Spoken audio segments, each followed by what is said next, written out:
In July, right on 4th of July, the FBI director explained in great detail why the FBI was not bringing charges against Hillary Clinton and what he thought of all the evidence that they went through while they were considering that decision.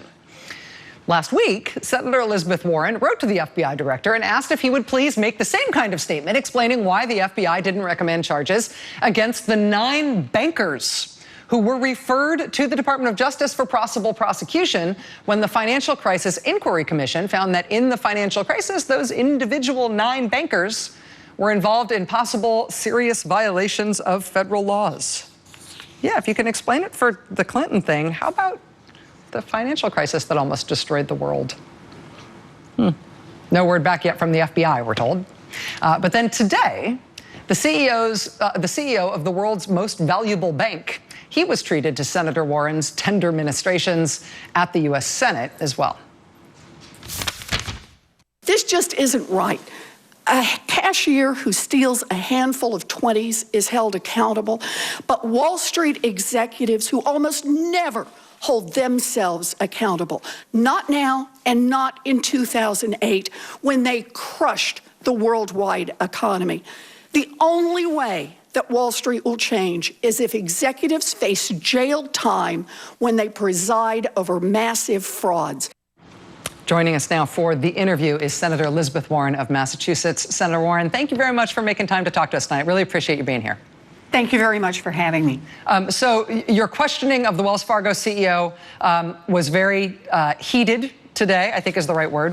Why did you decide to roast him over that spit the way you did today at that hearing?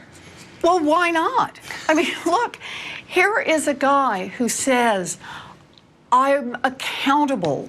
And then his notion of accountability is he keeps his job. He keeps the millions of dollars in bonuses that he made while this scam goes on.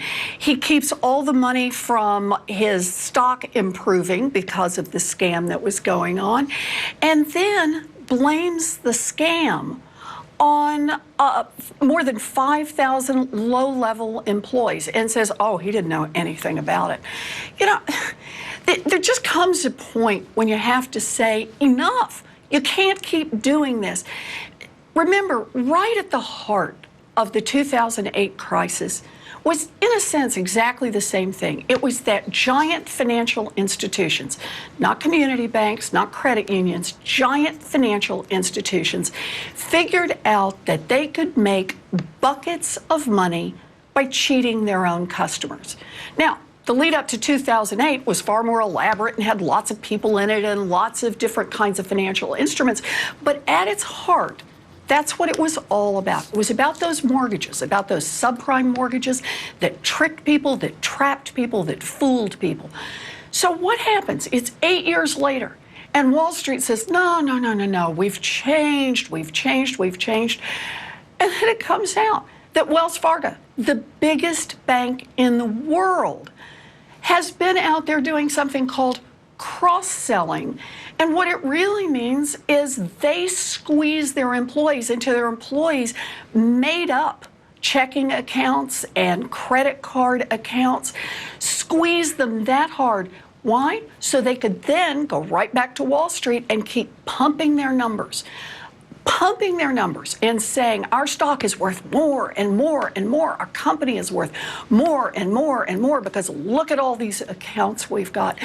You know, there's got to come a time when you say to these CEOs, no, not only no, but you are going to be held personally responsible for this. As long as these guys can get rich and waltz out the door, nothing on Wall Street is going to change. That personal accountability issue is something that Wall Street is not used to hearing anything other than rhetoric about. They're not used to hearing anything pointed and possible about that prospect. But you raised this as well in your letter to the FBI last week and to the Department of Justice Inspector General, saying, listen, if you're willing to go public and explain your reasoning and your rationale for this Hillary Clinton email scandal, what you thought of all the evidence and why you didn't recommend charges in that case, please do so also for these 9 bankers who were recommended for possible prosecution because of the financial crisis.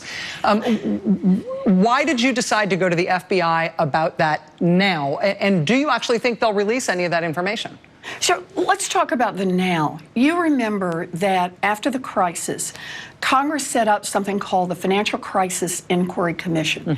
And their job was to go out and to hold hearings and to look at books and records and to get people in and to figure out what went wrong in the crisis. It was bipartisan, and boy, did they get out and work. I mean, they took tons of information in. And then they wrote this great big report, this giant report, and they boxed up all the rest of their papers and records and so on and sent them over to the archives, as they were required to do by law, where they were sealed for 5 years. So, okay, that sounds fine. A few months ago, they became unsealed because it had been 5 years.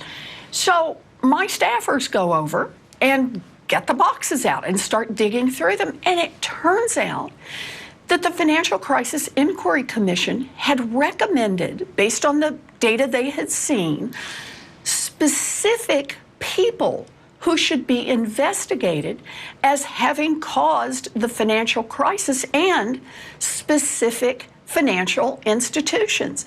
So they were referred to the Justice Department. So this isn't like just vaguely, why didn't you hold somebody accountable? They sent over names, and they did it based on all of the evidence and data that they had collected. So what happened? What happened? And the answer is basically nothing. So I sent 2 letters last week. One was, I sent it directly to the Inspector General of the Department of Justice, and I said, could you please find out what happened to those criminal referrals, and just kind of let us, the rest of us, know.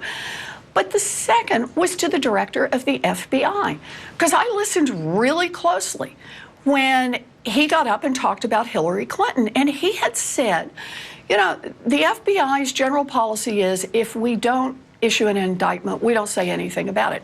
I understand that. But he said, in effect, there's a new standard.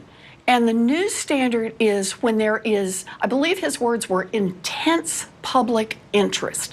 When there is intense public interest, then, man, we're going to release everything we've got. We're going to go ahead and give you all of the investigative reports and what all happened.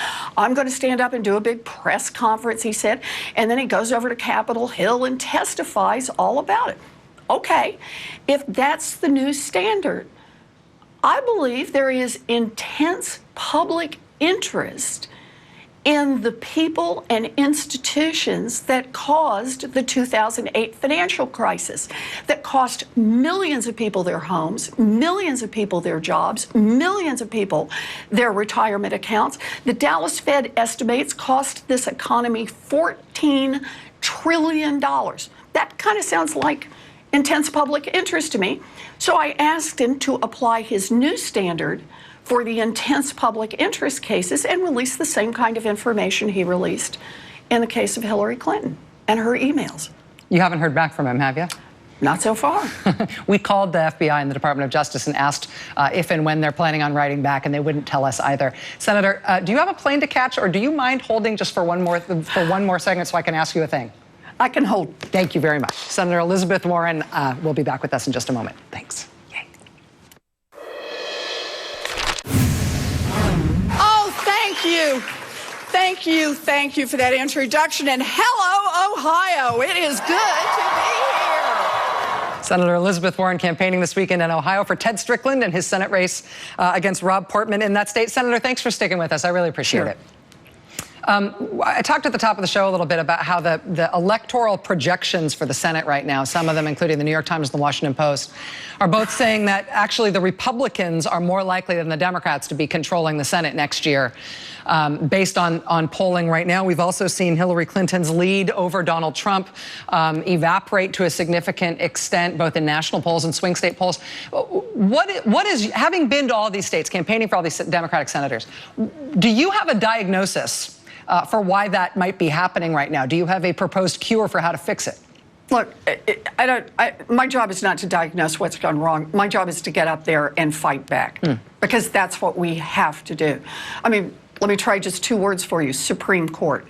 Even if Hillary Clinton gets elected, if we can't get a Democratic Senate, then we're going to have trouble confirming someone to the Supreme Court. She's going to have trouble being able to field a team, having someone at the Department of Justice who actually cares about accountability, having someone at the Department of Labor, having people at the Environmental Protection Agency.